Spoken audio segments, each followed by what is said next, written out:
finally as CEO, I think up until about 2005. So Brian, over to you, and thank you for speaking to us today. First of all, good morning everybody, and thank you for inviting me to speak this morning.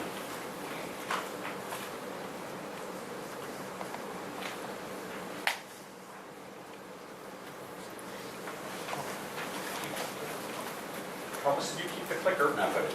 No. Everybody's worried about the cost of healthcare.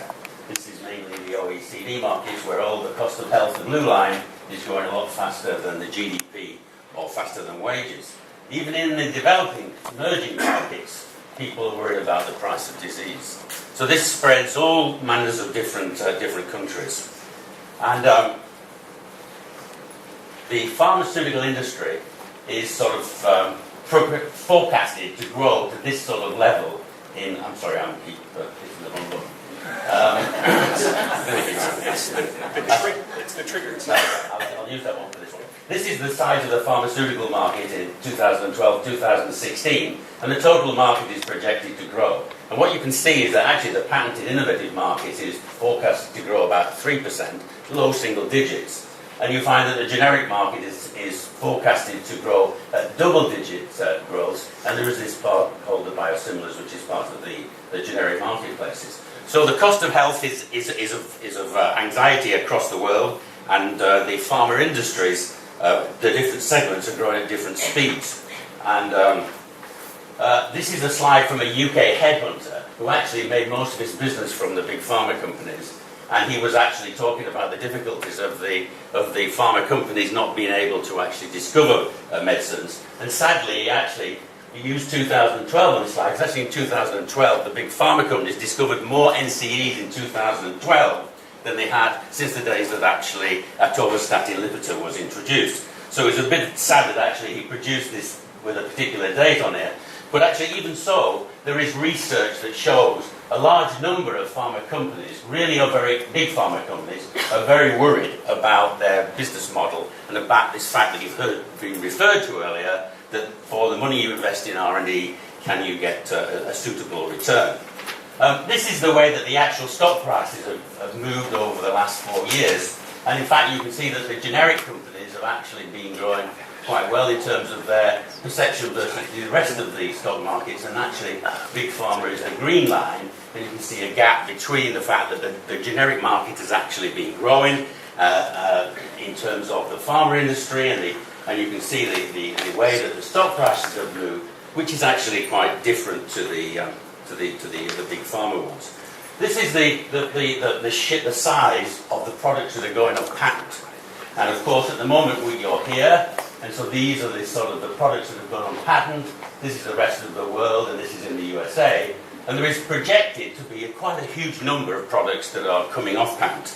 But don't be deceived by it, because a large part of these products are these things called biosimilars. And these will be the products that probably the cancer treatments and the treatments for rheumatoid arthritis, the monoclonal antibodies, which will probably not be available via the generic route for a whole variety of different factors. So probably half of this will actually flow into the generic marketplace. The generic sector is totally fragmented. This is the top 25 generic companies. And what's interesting about this is that probably of the top 25 companies, the biggest group that's in there's about 6 Indian companies that are in this 25. The largest one is Teva, I'll come back to. Probably the second largest is Watson and Actavis, which have recently merged, and they've become number 2. And interestingly enough, in this generic chart, there are 2 big pharma companies. One is Sanofi, and one is Pfizer, which are actually part of the generic industry. But you can see the fragmentation of the overall generic industry. And what's interesting about the products that are going off patent in 2015 is the fact that actually, for the first time, there are 2 generic companies. There are 2 products from one generic company, which is Teva, the leading generic company, which actually has its own patented medicines that are going off patent, which the rest of the generic industry are going to attack. And Teva is an interesting company because it's the leading generic company, but it's projecting that it will actually have a flat sales for the next 5 years. And if you look at this chart here, which is the generic piece, they're also projecting that it's going to be a flat. So the leading company is going to have a very flat next 5 years. And the second biggest company is Watson and Actavis. And this recently was published by them in terms of their footprint. And interestingly enough, they have very limited exposure to the developing world. So clearly, some of the leading generic companies are not going to be that big a player in actually making sure that these medicines get into the developing world. By comparison, the Indian companies have actually done quite well. If you look at the Indian pharma results as a group, they're actually, many of them are showing growth at over 20% every quarter. And their exports from around the world have actually been around 19-20% in the last 4 or 5 years, and they actually are likely to be the supplier of most of these medicines into the developing world in the future. Of course, one of the things that's characterized by India is the announcement of compulsory licenses. And there was recently a compulsory license issued for an oncology drug in India. This is the way it was actually announced in the Indian newspapers. And this was after the product had been on the market for 3 years at a high price, very limited access, and the Supreme Court issued, the government issued a compulsory license and brought the price down 97% and gave a royalty to Bayer from the generic company, which in this case was NATCO. And in fact, one of the things I've been saying for some time is that this is likely to happen, and I do believe there will be more. And this was a newspaper story that fell just 3 or 4 weeks later, that the government is now working on more compulsory licenses. So there will be, I believe, more compulsory licenses in India, and I think this will actually spread through into South Africa, into Brazil, and will become a characteristic of the developing world. There was also another patent that was actually dismissed, which was the Gleevec patent, which was a Novartis patent, where actually, through evergreening, this was perceived not to fall in line with the patent laws of India. And actually, last time I was passing through Delhi Airport, I took a picture of this, which was actually outside a pharmacy in Delhi Airport, and down the bottom they were advertising anti-cancer drugs available here from the pharmacy, actually that's located in the airport. Now, the Indian industry isn't actually without its problems, because the Indian government doesn't often recognise what a valuable industry it is to the rest of the world. And the Indian government is heavily reducing the prices, even of Indian products at Indian prices, by these huge percentages, which is giving them a certain amount of anxiety.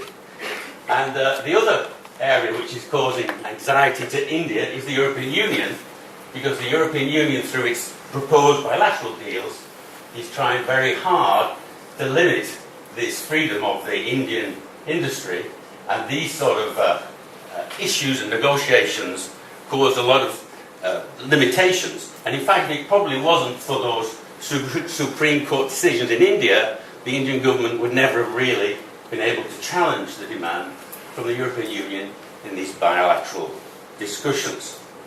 So what's the future for IP? Well, this is my last chart, and I'll try to hypothesize where I think it's going.